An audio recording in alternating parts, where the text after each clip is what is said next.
British Columbia's Aboriginal peoples were the first to grow food as a way to sustain themselves on the land that we now call British Columbia. European settlement-based agriculture was first developed in the early 19th century. Large-scale commercial farming eventually took hold in districts such as the Cariboo and Similkameen, while smaller-scale specialized agriculture developed in the Okanagan Valley, Fraser Valley, and growing areas further north. By the 1950s, mixed farming was well established across the province.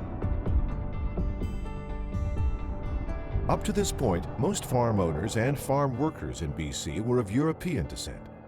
However, as the decades progressed, the industry and workforce had started to change. Back in the mid to late 70s, we were starting to get a lot of different immigrants from different countries. We were starting to see an influx of new farmers, new Canadian farmers operating with a whole new generation of employees that were coming. But safety and knowledge of what safety meant was a non-starter. There was no one really trying to explain the right or wrong. We didn't know any of that stuff at that time. I came to Canada in 1973, born in India. My first job was to work in a farm. I found it very shocking that, the way the workers were treated, not only just the working conditions, but abuse by the labor contractor. They were treated like animals, like no respect whatsoever. It wasn't a very pleasant experience for me to be there going to work in Canada. I was shocked.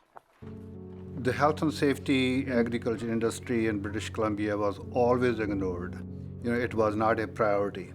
We thought we were safe.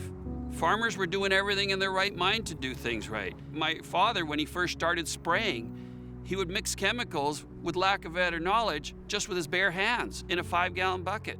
And those were just common practices that no one thought anything different of back then. There's no fresh water for drinking. There were no toilets, and washing their hands in the ditches full of pesticides. Those kind of conditions were there, which horrified me. That was not okay to treat them like that, but that's how their practice was. Then I start talking to farm workers, what kind of benefits they would have, what kind of coverage they had, because they were not covered under either health and safety regulations or Employment Standards Act. None of that was available to farm workers. There was no compensation, no nothing. So therefore, no health and safety regulations. Can you imagine a job with thousands and thousands of people working at it, and the WCB has no jurisdiction to impose safety rules? All on the grounds that somehow these are still run by mom and pop and their kids who run the farm. This is a dangerous industry. Reality in farm work is a ton of machinery that's dangerous, tractors, harvesters, everything. It's dangerous. We thought we should do something. We had high hopes that we will bring a revolution because it's a really unfair treatment to the farm workers. But the reality was quite different. Farmers were being challenged all the way along. How can we do these things the most inexpensive, most effective way to make ends meet?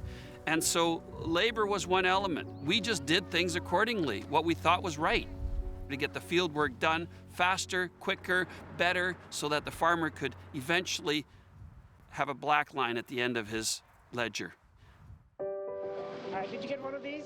That we had to go on the streets to deliver leaflets or on the farms, and we were threatened they will kill us. They will break our leg if they step into their property. They didn't think it's a workplace.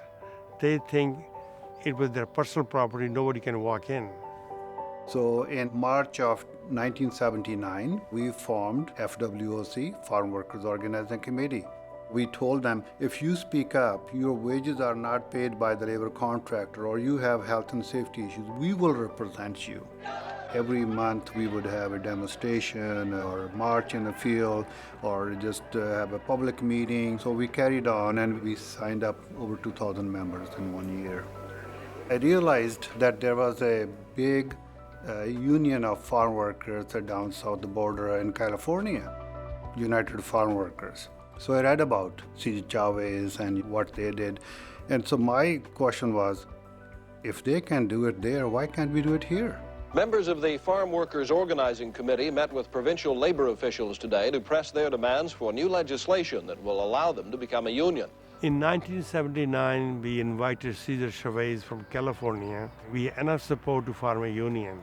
He and I became very good, close friends. He came over to Canada, stayed with us, helped us. We marched together. Then on April 10th, 1980, we decided that time has come to form the Canadian Farmworkers Union. And today, we have our union, first time in the history of Canada.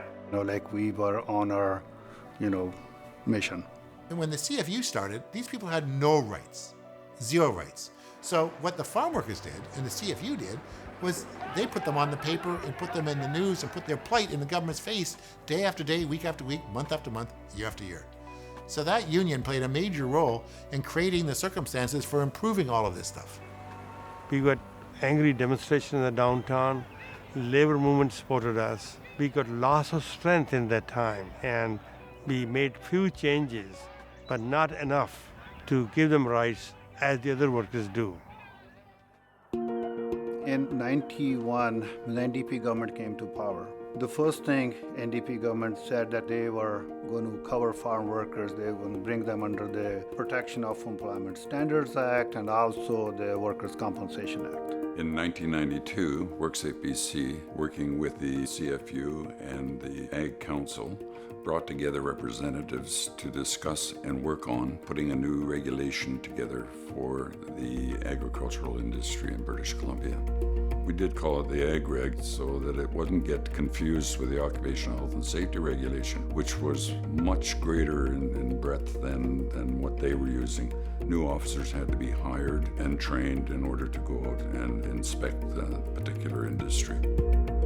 When the regulations first started to come in, farmers just thought, what is this about? And it was looked on upon in the farming community totally negative. You got to remember, looking back from today, we have a lot better education. We know a lot more about it. But right then, you were living that window. You were about your farm. You were about your workers. You were about doing a job. You were about producing food. We all thought we were doing great. In 1993, when the regulations were developed for agriculture, the Workers' Compensation Board of Governors had a resolution that established the development of the Farm and Ranch Safety and Health Association, which we call FARSHA. When I started on with FARSHA, it was a very contentious operation. You had CFU on one side of the table, and you had the farmers on the other side. We needed to collaborate and work together, and so we made a blend, and I'm very proud of the 11 years that I was on that board, that today I see what's come out of it, and are doing a great job in promoting the safety on farms. Well, FARSHA is independent from the regulations. They are the people you can go to as an association, get information and help in making sure that you can comply with that regulation. So we work very closely with the WCB, and we're able to get statistics from them, which was extremely valuable. They start to develop resources to deal with those high-risk activities. It was kind of a three-phase thing. The regulation first, having industry's own association to help industry along the way with what that meant, and WorkSafe making sure that they had the proper people in place as well. There was also another committee in place to monitor the transportation of farm workers, to make sure that they had their proper tires, proper seating and everything. In 2006, agriculture was folded into the Occupational Health and Safety Regulations Part 28, specifically for agriculture. Basically, the whole regulation now applied to farms and ranches. So that was a fairly significant event in agriculture. Safety is a key. We are still working on it to make it even better. And through education, through the government, through WCB, and through farmers like myself who have served on committees representing the farming community to work together at a minimum cost to the farmers and the maximum safety for the workers. Is it safer today than it was 25 years ago for farm workers? I think in some cases it is. But again, what goes forward can go back. And so we need to do more. It's a story of sadness, it's a story of tragedy. At the same time, it's a story of success, because people are willing to stand up. We will keep telling this story. We will keep asking people to stand up. That's the only way we can have a safer workplace.